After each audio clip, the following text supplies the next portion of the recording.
அம்ஜி, நம்ம நேயர்களுக்கு ஃபர்ஸ்ட் எல்லாத்துக்கும் ஒரு வணக்கம் சொல்லிருங்க. வணக்கம் நேயர்களே. இன்னைக்கு நம்ம கிட்ட வந்து வெண்டைக்காய் வந்து இருக்குது இல்லைங்க அம்ஜி. இந்த வெண்டைக்காய் வச்சு என்னங்க அம்ஜி பண்ணலாம்? நீங்க எங்களுக்கு என்ன பண்ணி தர்றீங்க?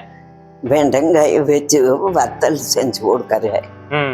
அது சாப்பிட்றதுக்கு சுவையா இருக்கு. தயிர் சாதம், குழம்பு சாதத்துக்கு பொரிச்சு சாப்பிட்டா சுவையா இருக்கு.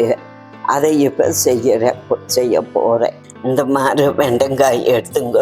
சுத்தமாக தண்ணியில் போட்டு களை போட்டு பொடி பொடியாக அரிஞ்சு காய போட்டுருவோன்னு.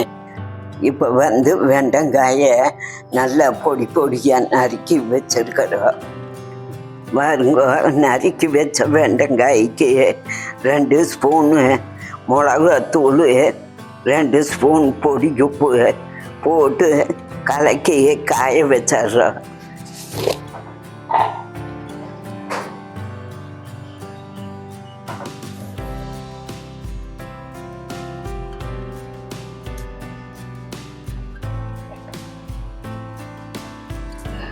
நாம் இப்போ வெண்டைக்காயை அரிஞ்சு உப்போடி போட்டு கலக்கி வெயிலில் வச்சுருக்கிறோம். ஒரு 4 நாள் காஞ்ச பிறகு எடுத்து வச்சுட்டு எண்ணெயில் போட்டு பொரித்து குழந்தைகளுக்கும் கொடுக்கலாம், பெரியவியில் சாப்பிடலாம். அன்னைக்கு அரிஞ்சு வச்ச வெண்டைக்காய் பாருங்க. இது இன்னைக்கு பொரிக்க போகிறோம். 4 நாள் காஞ்சுது. இப்போ பொரிக்க போகிறோம். கடலெண்ணெயிலையும் பொரிக்கலாம், தேங்காய் எண்ணெயிலையும் பொரிக்கலாம். தேங்காய் எண்ணெய் காஞ்சிட்டு இருக்குதுங்க, படகு பொரிக்க போகிறோம். பாருங்க,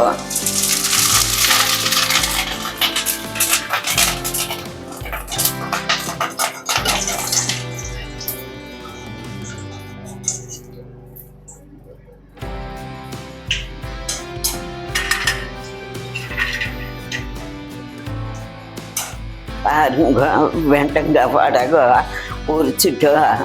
இது நீ குழந்தைகளுக்கு நல்லா பொடிக்க தயிர் சாதம், குழம்பு சாதத்துக்கெல்லாம் கடிச்சுக்கலாம். பெரியவங்களும் விரும்பி சாப்பிடுவாங்க, குழந்தைகளும் விரும்பி சாப்பிடுவாங்க. நான் பொரிச்சு வச்ச வடகத்தை சாப்பிட்டு பார்த்துட்டு எப்படி இருக்குன்னு சொல்கிறேன். எப்படி இருக்குதுங்க அம்ஜி? நல்லா இருக்குதுங்களா? நல்லா சூப்பராக இருக்குதுப்பா. நீங்கள் நல்லா சாப்பிட்டு பாருங்க. வேறு ஏதாச்சும் சமையல் வேணுனாலும் சொல்லுங்க, எங்ககிட்ட நாங்கள் செஞ்சு காமிக்கிறோம். இந்த வீடியோ உங்களுக்கு பிடிச்சிருந்தா ஒரு லைக் பண்ணுங்க, கமெண்ட் பண்ணுங்க. பொள்ளாச்சி விவசாய சேனலில் ஒரு சப்ஸ்கிரைப் பண்ணுங்க.